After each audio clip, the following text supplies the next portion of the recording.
Nagtungo sa bayan ng Alcala ang Rolling Star ng Pamanang Yaman, Produktong Pangasinan, kung saan dala ang iba't ibang produktong gawa sa Pangasinan na mula sa iba't ibang bayan at syudad sa probinsya. Ito ay isang programa ni Governor Amado Pogi I. Espino III na hangad na matulungan ang mga micro, small and medium enterprises na naapektuhan ng pandemyang COVID-19. Malaking tulong naman ang mga ganitong programa ni Governor Espino. Napakalaking tulong at saka kasama na yung promotion ng mga produkto natin, hindi lang po sa Alcala kundi sa buong lalawigan ng Pangasinan.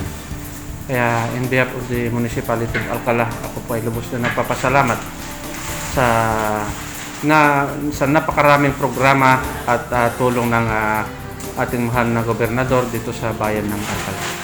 Ang Rolling Star ay iikot upang ilapit ang mga iba't ibang lokal na produkto sa mga bayan at syudad sa probinsya. Malaking tulong po ito sa mga mamimili sa mga Taga-Alcala at sa mga iba't ibang bayan sa Pangasinan.